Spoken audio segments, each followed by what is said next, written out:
Hi everybody, this is Mrs. Davis. Before I get started on today's reflection from our book, A Grateful Heart, Unwrapping Life's Gifts by Sandra Shuck Garant, I would like to just take a minute to say thank you so much for the feedback that I've been getting. I really appreciate hearing from both students and family members about their thoughts, about the reflections, and about their reflection questions. It's been wonderful to hear from you guys.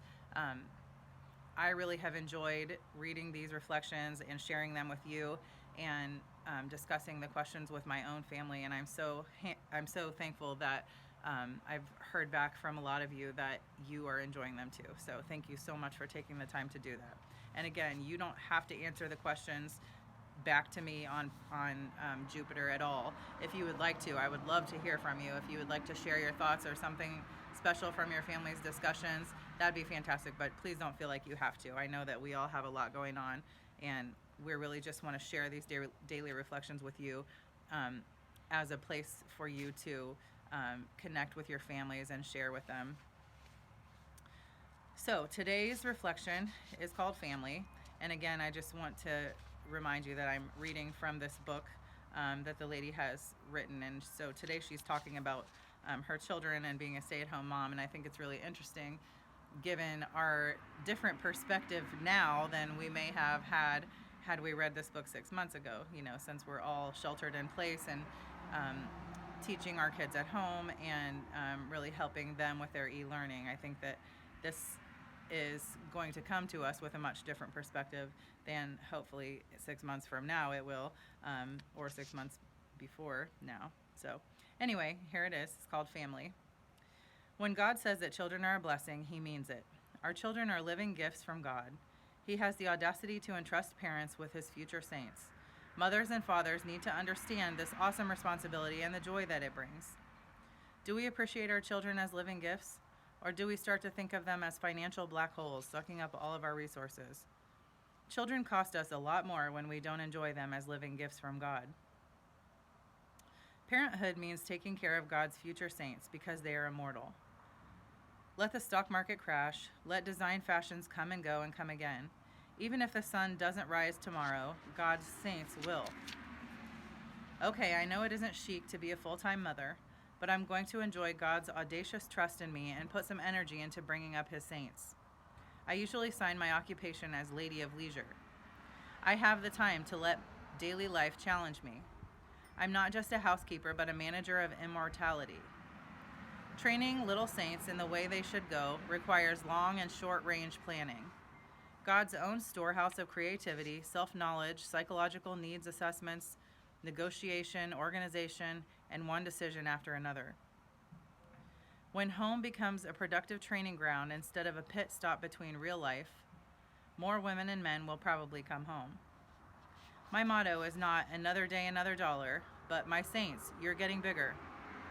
Mothers and fathers have a better chance of fulfilling God's trust by making a home for saints than the experts interested in another dollar ever could. In the same way, our spouses are living gifts from God. We need to continue learning how to appreciate each other, living together with a tremendous sense of joy. We live the mystery of 2 in 1. If we invite God into the marriage, we have access to divine power. Do you think a good God would bless you with saints in diapers and not equip you with something extra? He knows it's a big job, but not too big for 2 adults who see each other as gifts and their children as living proof of God's confidence in their marriage. I would like to propose a solution to most of our country's problems. Let husbands and wives try harder to love each other as well as their children, training the kids as the saints they are meant to become. We don't really need sex ed and drug ed and all of those other popular eds to save us from our worst selves. Sex education should focus on God as the supreme creator and authority on sexuality. We can absorb healthy attitudes by osmosis living within a God-centered family. We need to value people as gifts, especially children as gifts to our nation and to God's heavenly kingdom. All this sounds very good, but if the solution is so obvious, why do so many people feel lonely? Perhaps we do not see ourselves as gifts to others, or we aren't training our children to give of themselves, or we hesitate to accept gifts from other people, thinking it might mean that we lack something. The best we can do is accept that we fall short in many areas and then go out and try to fill in the gaps as we enjoy the support and encouragement of others. We must embrace the give and take. We don't come into the world empty-handed or full-handed, but somewhere in between.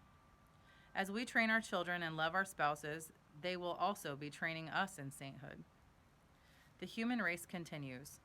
We will win if we can encourage others to continue running, even as we work to put the miles behind us and move ahead at the pace God has set for us.